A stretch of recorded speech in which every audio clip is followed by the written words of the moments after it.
안녕하세요. 조용히 쌓는 부입니다. 여러분은 혹시 요즘 뉴스를 보셨나요? 미성년자, 그러니까 아직 어린 자녀들 계좌에서 배당을 받는 사례가 급증하고 있다는 소식이 있었습니다.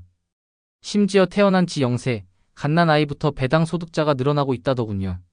단순한 숫자가 아니에요. 2018년에는 373명이던 0세 배당 소득자가 2023년에는 무려 3,600명이 넘었다고 합니다. 불과 5년 사이에 거의 10배가 늘어난 거죠. 이런 변화는 단순히 부모가 예적금 대신 주식을 선물한다는 의미를 넘어섭니다. 자녀가 아주 어린 시절부터 복리의 힘을 경험할 수 있도록 미리 길을 닦아주는 문화가 확산되고 있다는 뜻이에요. 여러분도 이런 흐름을 보면서 어떤 생각이 드시나요? 나도 자녀 계좌를 열어주고 투자 경험을 주고 싶다. 혹은 아직 어린데 벌써 투자라니 너무 빠른 거 아닐까? 이렇게 엇갈린 반응이 있을 겁니다. 오늘은 이 부분을 차근차근 풀어가면서 자녀 증여와 투자, 그리고 복리의 힘을 언제부터 체감할 수 있는지까지 이어서 이야기해 보려고 합니다. 끝까지 보시면 자녀에게 투자 습관을 심어주기 위해 활용할 수 있는 실행 체크리스트까지 정리해 드리니까요. 그리고 이런 장기 투자 이야기를 꾸준히 받아보시려면 지금 구독과 좋아요 눌러주시면 앞으로도 함께 길을 걸어가실 수 있을 겁니다. 왜 부모들이 주식 증여를 선택할까요? 예전에는 자녀 증여라고 하면 은행 예금 통장을 하나 만들어주고 일정 금액을 넣어주는 게 일반적이었습니다. 그런데 지금은 상황이 많이 바뀌었죠.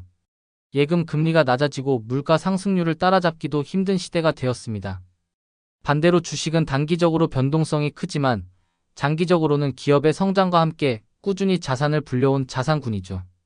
바로 이 차이가 부모들의 선택을 바꿔놓은 겁니다. 단순히 돈을 쥐어주기보다는 자녀가 복리의 힘을 몸소 경험하도록 환경을 만들어주자는 거예요. 배당이든 장기 성장 수익이든 돈을 벌어들이는 경험을 어린 나이에 보여주면 투자 마인드셋 자체가 완전히 달라집니다. 그럼 법적으로는 어떻게 될까요? 미성년자에게 증여할 수 있는 금액은 10년 합산 기준으로 2천만 원까지 기본 공제가 됩니다. 부모가 증여하면 부부 합산이 아니라 한 라인으로 합쳐서 2천만 원이에요. 증여를 했다면 반드시 3개월 안에 신고해야 하고 그 과정을 투명하게 남겨두는 게 중요합니다. 그래야 나중에 명의신탁 같은 오해도 피할 수 있어요.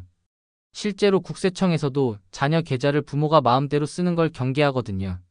그래서 돈을 넣었다면 반드시 자녀 계좌에서 직접 매수 매도가 이뤄지도록 흐름을 분리하는 게 기본이에요. 배당과 세금 문제는 어떨까요?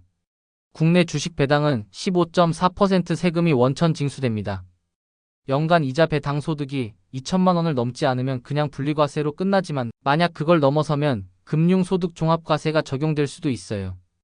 그리고 자녀가 배당을 많이 받으면 부모의 부양가족 공제에서 빠질 수 있다는 점도 주의해야 합니다. 해외 주식의 경우에는 양도 차익이 발생하면 연 250만 원까지는 기본 공제가 되고 초과분에 대해서는 22% 과세가 붙습니다. 배당은 해외에서 원천 징수된 후 한국에서 이중과세 조정을 받죠. 즉 배당도 세금 구조를 알면 크게 어렵지 않은데 결국 세금은 미리 알고 준비하면 크게 걱정할 일이 아니다라는 겁니다. 그렇다면 아이는 언제 복리의 힘을 체감할까요? 처음에는 부모가 넣어주는 돈이 자산의 전부입니다. 하지만 몇 년이 지나면 상황이 바뀌어요. 어느 시점이 되면 매년 자산이 불어나는 금액이 새로 넣는 돈보다 커지는 순간이 찾아옵니다. 또 조금 더 지나면 지금까지 모아둔 모든 원금보다 수익이 더 커지는 시점이 옵니다. 이 두 순간이 바로 아이에게 복리의 실체를 보여줄 수 있는 최고의 기회예요. 예를 들어 매달 30만 원씩 투자하고 연평균 7% 수익률을 가정했을 때 자녀가 자라면서 대략 15세 전후에 올해 수익이 올해 넣은 돈보다 많아지는 경험을 하게 됩니다. 그리고 20세 전후쯤에는 그동안 모아온 원금보다 수익이 더 커졌다는 걸 체감하게 되죠. 이때가 바로 아이가 복리의 힘을 가슴으로 느끼는 순간입니다. 그럼 단순히 돈만 넣어주면 될까요? 사실 중요한 건 경험이에요. 계좌를 만들어주고 매달 자동이체를 걸어두는 것만으로는 아이 입장에서는 별 감흥이 없을 수 있습니다.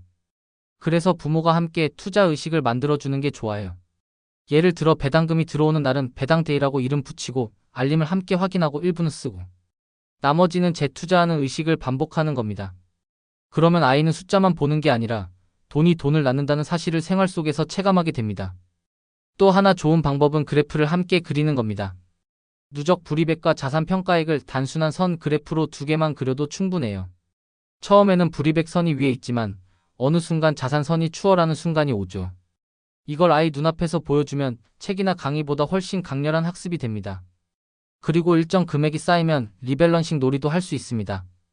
예를 들어 목표 비중을 70대 30으로 정해두고 현재 비중과 비교해서 이번 달은 어느 걸 좀 더 사야 할까? 함께 고민해 보는 거예요. 단순한 놀이 같지만 사실상 리밸런싱의 핵심을 어릴 때부터 경험하는 셈입니다. 그렇다면 자녀와 함께 어떤 루틴을 만들면 좋을까요? 사실 아이에게 복리의 힘을 보여주려면 단순히 계좌만 만들어주는 걸 넘어서 체험이 필요합니다. 그래서 제가 제안드리는 건 12주, 즉 3개월 동안 작은 습관을 만들어가는 프로그램이에요. 주 1회 2, 30분이면 충분합니다. 첫 번째 주에는 목표와 약속을 정하는 겁니다.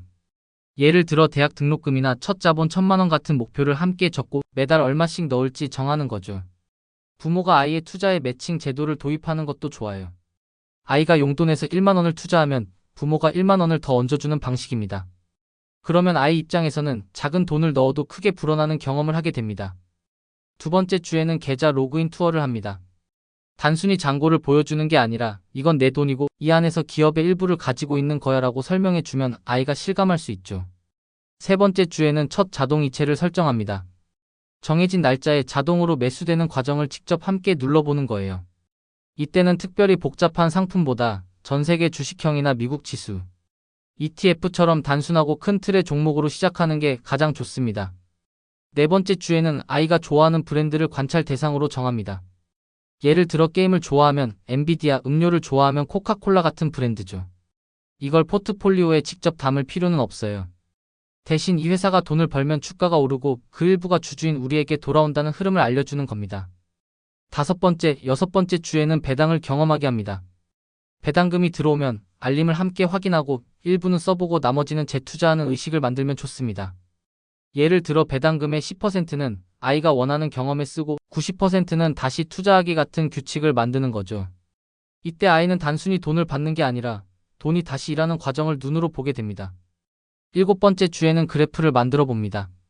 누적 불이백과 자산 평가액을 두 개의 선으로만 그려도 돼요. 그리고 아이 이름으로 저장해서 추월 시점에 스티커를 붙여주면 성취감이 커집니다. 여덟 번째 주에는 리밸런싱 놀이를 합니다. 목표 비중 카드를 꺼내서 지금은 주식이 조금 많네. 그럼 이번 달엔 채권을 조금 더 사야겠지? 하고 토론을 하는 겁니다. 단순한 놀이지만 사실상 투자자의 가장 중요한 습관을 미리 배우는 거예요. 아홉 번째 주에는 뉴스 소음 실험을 합니다. 헤드라인 몇 개를 보여주고 이 뉴스대로 샀다 팔았다 하면 어떻게 될까? 이야기해 보는 거죠. 결론은 결국 우리가 정해둔 계획대로 정해진 날, 정해진 금액을 넣는 게 답이라는 걸 아이 스스로 느끼게 하는 겁니다. 열 번째 주에는 복리 스토리를 풀어줍니다. 오늘 이만큼 벌렸네. 이 돈도 내일부터 또 일한다 한 줄 기록만 남겨도 아이는 복리의 개념을 생활 속 언어로 체감할 수 있어요. 11번째 주에는 경험이나 기부를 연결합니다. 배당금의 일부를 책이나 전시 관람 같은 경험에 쓰게 하면 돈의 쓰임새를 배우면서도 돈은 결국 삶을 풍요롭게 해주는 도구라는 걸 자연스럽게 배우게 됩니다.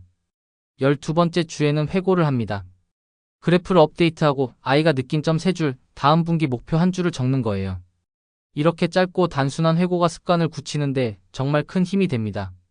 그렇다면 장기적으로는 어떤 루틴을 유지하면 좋을까요? 사실 정리하면 단순합니다. 매달 1일 자동이체로 정액 분할 매수, 둘째 주에는 배당금 재투자, 마지막 주에는 그래프 업데이트. 이렇게 3가지 뼈대만 유지하면 됩니다. 거창한 전략보다 꾸준함이 답입니다. 그리고 포트폴리오는 많을 필요가 없어요. 전세계 주식형 ETF 하나, 배당 퀄리티 ETF 하나, 필요하다면 단기채 ETF 하나.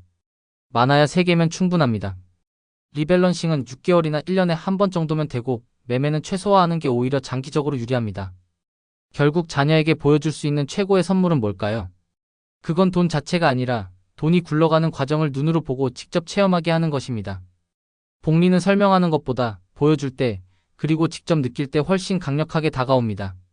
그래서 우리는 단순히 투자 계좌를 만들어줬다 해서 그치지 않고 함께 그래프를 그려보고 함께 배당을 확인하고 함께 계획을 점검하면서 아이가 스스로 배우도록 도와줘야 합니다.